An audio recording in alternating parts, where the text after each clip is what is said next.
ओम नमो भगवते वासुदेवाय। आज का दिन आप सभी के लिए मंगलमय हो।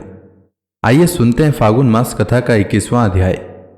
श्री मैत्रेय जी कहते हैं, मेरी अवस्था कुछ ढल गई है और जिसके लिए मैंने इस लोक में जन्म लिया था उस प्रजा रक्षण रूप ईश्वराज्ञा का पालन भी हो चुका है। अतः अब मुझे अंतिम पुरुषार्थ मोक्ष के लिए प्रयत्न करना चाहिए। यह सोचकर महाराज पृथु जी ने अपने वीरा में रोती हुई अपनी पुत्री रूपा पृथ्वी का भार पुत्रों को सौंप दिया और सारी प्रजा को बिलखती छोड़कर वे अपनी पत्नी सहित अकेले ही तपोवन को चल दिए। वहां भी वे वानप्रस्थ आश्रम के नियमानुसार उसी प्रकार कठोर तपस्या में लग गए जैसे पहले गृहस्थाश्रम में अखंड व्रत पूर्वक पृथ्वी को विजय करने में लगे थे। कुछ दिन तो उन्होंने कंद मूल फल खाकर बिताए, कुछ काल सूखे पत्ते खाकर रहे, फिर कुछ पखवाड़ों तक जल पर ही रहे और इसके बाद केवल वायु से ही निर्वाह करने लगे। वीरवर पृथु मुनि वृत्तियों से रहते थे। गर्मियों में उन्होंने पंचांगनियों का सेवन किया। वर्षा ऋतु में खुले मैदान में रखकर अपने शरीर पर जल की धाराएं सही और जाड़े में गले तक जल में खड़े रहे। वे प्रतिदिन मिट्टी की वेदी पर ही शयन करते थे। उन्होंने शीतोष्ण आदि सब प्रकार के द्वंद्वों को सहा तथा वाणी और मन का संयम करके ब्रह्मचर्य का पालन करते हुए प्राणों को अपने अधीन किया। इस प्रकार श्री कृष्ण की आराधना करने के लिए उन्होंने उत्तम तप किया। इस क्रम में उनकी तपस्या बहुत पुष्ट हो गई और उसके प्रभाव से कर्ममल नष्ट हो जाने के कारण उनका चित्त सर्वथा शुद्ध हो गया। प्राणायामों के द्वारा मन और इंद्रियों के निरुद्ध हो जाने से उनका वासना जनित बंधन भी कट गया। इस प्रकार भगवत परायण होकर श्रद्धापूर्वक सदाचार का पालन करते हुए निरंतर साधन करने से पर ब्रह्म परमात्मा में उनकी अनन्य भक्ति हो गई। इस प्रकार भगवत उपासना से अंतःकरण शुद्ध सात्विक हो जाने पर निरंतर भगवत चिंतन के प्रभाव से प्राप्त हुई इस अनन्य भक्ति से उन्हें वैराग्य सहित ज्ञान की प्राप्ति हुई और फिर उस तीव्र ज्ञान के द्वारा उन्होंने जीव के उपाधिभूत अहंकार को नष्ट कर दिया। फिर जब अंतकाल उपस्थित हुआ तो वीर व पृथु ने अपने चित्त को दृढ़ता पूर्वक परमात्मा में स्थिर कर ब्रह्म भाव में स्थित हो अपना शरीर त्याग दिया। श्री मैत्रेय जी कहते हैं, विदुर जी, परम भागवत पृथु जी ऐसे ही प्रभावशाली थे। उनके चरित्र बड़े उदार हैं। मैंने तुम्हारे सामने उनका वर्णन किया। जो पुरुष इस परम पवित्र चरित्र को सदापूर्वक एकाग्र चित्त से पढ़ता, सुनता अथवा सुनाता है वह भी महाराज पृथु के पद भगवान के परम धाम को प्राप्त होता है। स्त्री हो अथवा पुरुष, जो भी इसे आदरपूर्वक 3 बार सुनता है वह संतानहीन हो तो पुत्रवान, धनहीन हो तो महाधनी, कीर्तिहीन हो तो यशस्वी और मूर्ख हो तो पंडित हो जाता है। यह चरित्र मनुष्य मात्र का कल्याण करने वाला और अमंगल को दूर करने वाला है। यह धन, यश और आयु की वृद्धि करने वाला, स्वर्ग की प्राप्ति कराने वाला और कलयुग के दोषों का नाश करने वाला है।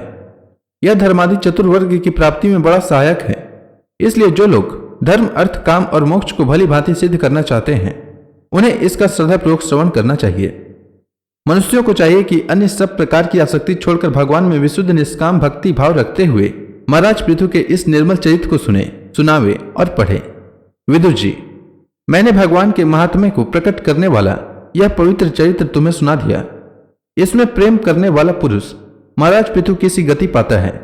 जो पुरुष इस पृथु चरित्र का प्रतिदिन आदरपूर्वक निष्काम भाव से श्रवण और कीर्तन करता है उसका जिनके चरण संसार सागर को पार करने के लिए नौका के समान है, उन श्रीहरि में सुदृढ़ अनुराग हो जाता है। श्री मैत्रेय जी कहते हैं, विदुर जी, महाराज पृथु के बाद उनके पुत्र परम यशस्वी विजितासुर राजा हुए। उनका अपने छोटे भाइयों पर बड़ा स्नेह था, इसलिए उन्होंने चारों को एक एक दिशा का अधिकार सौंप दिया। राजा विजितासुर ने हर्यक्ष को पूर्व, धूम्रकेश को दक्षिण, वृक्ष को पश्चिम और द्रविण को उत्तर दिशा का राज्य दिया। उन्होंने इंद्र से अंतर्धान होने की शक्ति प्राप्त की थी, इसलिए उन्हें अंतर्धान भी कहते थे। उनकी पत्नी का नाम शिखंडिनी था। उससे उनके 3 सुपुत्र हुए। उनके नाम पावक, पवमान और शुचि थे। पूर्व काल में वशिष्ठ जी का शाप होने से उपयुक्त नाम के अग्नियों ने ही उनके रूप में जन्म लिया था। आगे चलकर योग मार्ग से ये फिर अग्नि रूप हो गए। अंतर्धान के नमस्वती नाम की पत्नी से एक और पुत्र रत्न हविर्धान प्राप्त हुआ। महाराज अंतर्धान बड़े उदार पुरुष थे। जिस समय इंद्र उनके पिता के अश्वमेध यज्ञ का घोड़ा हरकर ले गए थे उन्होंने पता लग जाने पर भी उनका वध नहीं किया था। राजा अंतर्धान ने कर लेना, दंड देना, जुर्माना वसूल करना आदि कर्तव्यों को बहुत कठोर एवं दूसरों के लिए कष्टदायक समझकर एक दीर्घकालीन यज्ञ में दीक्षित होने के बहाने अपना राजकाज छोड़ दिया। यज्ञ कार्य में लगे रहने पर भी उन आत्मज्ञानी राजा ने भक्त भय भंजन पूर्णतम परमात्मा की आराधना करके सुदृढ़ समाधि के द्वारा भगवान के दिव्य लोक को प्राप्त किया। विदुर जी, हविर्धान की पत्नी हविर्धानी ने बरिसद, गय, शुक्ल, कृष्ण, सत्य और जितव्रत नाम के 6 पुत्र पैदा किए। कुरुश्रेष्ठ विदुर जी, इनमें हविर्धान के पुत्र महाभाग परिषद यज्ञादि कर्मकांड और योगाभ्यास में कुशल थे। उन्होंने प्रजापति का पद प्राप्त किया। उन्होंने एक स्थान के बाद दूसरे स्थान में लगातार इतने यज्ञ किए कि यह सारी भूमि पूर्व की ओर अग्रभाग करके फैलाए हुए कुशों से पट गई थी। इसी से आगे चलकर वे प्राचीन बरही नाम से विख्यात हुए। राजा प्राचीन बरही ने ब्रह्मा जी के कहने से समुद्र की कन्या शतद्रुति से विवाह किया था। शतद्रुति के गर्भ से प्राचीन बरही के प्रचिता नाम के 10 पुत्र हुए। वे सब बड़े ही धर्मज्ञ तथा एक से नाम और आचरण वाले थे। जब पिता ने उन्हें संतान उत्पन्न करने का आदेश दिया, तब उन सब ने तपस्या करने के लिए समुद्र में प्रवेश किया। वहां 10,000 वर्ष तक तपस्या करते हुए उन्होंने तप का फल देने वाले श्रीहरि की आराधना की। घर से तपस्या करने के लिए जाते समय मार्ग में श्री महादेव जी ने उन्हें दर्शन देकर कृपापूर्वक जिस तत्व का उपदेश दिया था, उसी का वे एकाग्रता पूर्वक ध्यान, जप और पूजन करते रहे।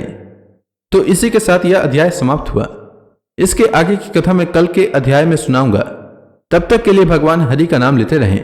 तो प्रेम से बोलिए भगवान विष्णु की जय, श्री कृष्ण भगवान की जय, समस्त देवी देवताओं की जय।